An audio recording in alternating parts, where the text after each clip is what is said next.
Hello, everyone. This is the 3 Degrees Podcast. My name is Randy Stone. So glad you're here. So glad you joined me. Hope you're having a good day. We have almost 100 subscribers. We're at 97.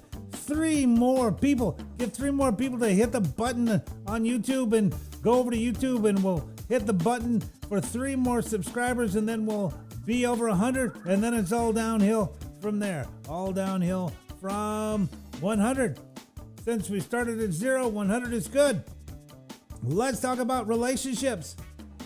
God moves at the speed of relationships. God moves at the speed of relationships. There's nobody that did anything worth talking about that did it by themselves. There's nobody that just goes out and does things alone. God moves at the speed of relationships. In fact, he is the God of Abraham, Isaac, and Jacob. He is generational. Dude, God is into relationships. So much so, if we look at Matthew 28, verses 48, Matthew 12, verses 48 through 50, Jesus is starting to be a big deal. He's ministering places, he's doing things, and his family want to pull him back. His family's like, dude, you're doing too much. Come back. And he shows up at this place, and his family wants to talk to him, but they can't get in. So he said, hey, tell Jesus Christ that his brothers and his mother's outside. He should come out. But Jesus answered and said, verse 48, he said to the one who told him, who is my mother and who are my brothers? Who is my mother? Who is my brothers? Verse 49, and he stretched out his toward the people and his disciples and said, Here are my mother and brothers. For whoever does the will of God, whoever does the will of my Father in heaven is my brother and sister and mother. So whoever is doing the will of God is our brothers and our mothers and our sisters and our family. The people maybe who should have been our family, maybe they're not acting like our family, and now we have to have a new family. We call it a spiritual family. We have a spiritual family. You have, I have, we have a spiritual family.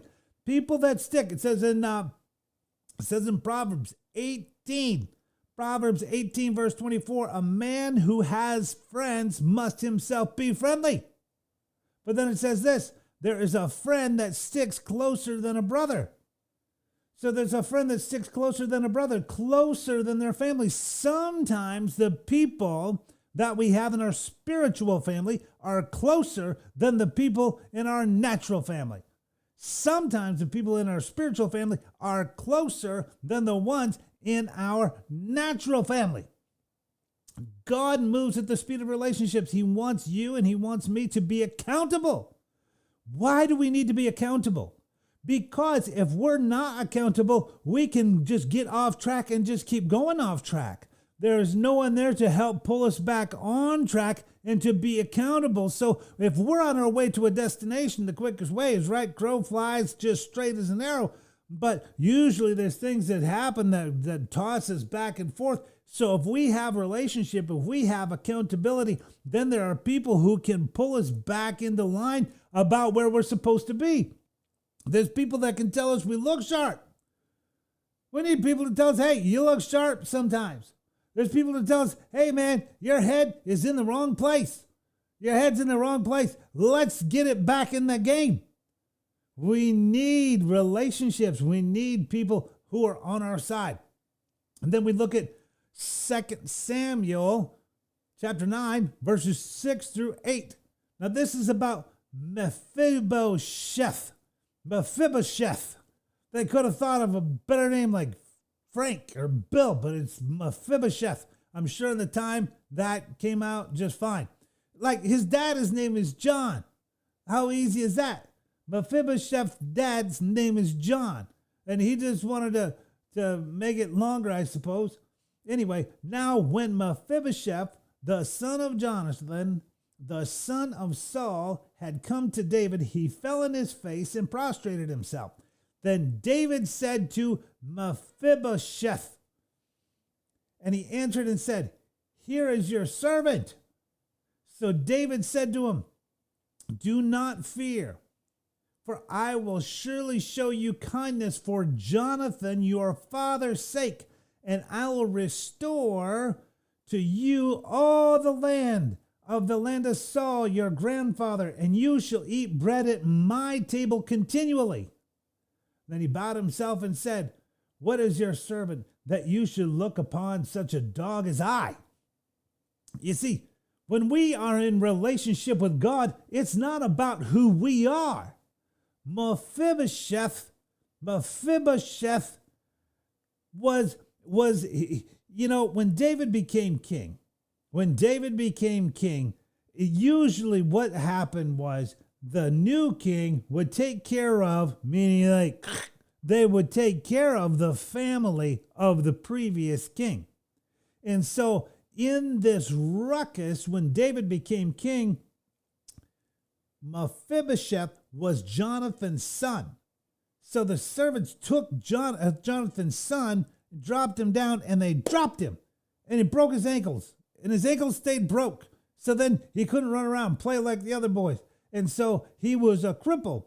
And so he was brought out and he was in hiding. And David said, Man, there must be someone. There must be someone still related to Jonathan. I want to honor him. And so David looked high and low and he found Mephibosheth. He found him and he said, Man, come here. And because I had relationship with your dad, you are going to have a great life from now on. No more running in fear. No more picking with the chickens. Your life is going to be great. Now, this is an example of Jesus Christ. It's an example of Jesus Christ because we have relationship with God's Son, Jesus Christ. And God is saying we don't have to pick with the chickens. God is saying, I want you to be like we're Mephibosheth. He wants us to eat at his table.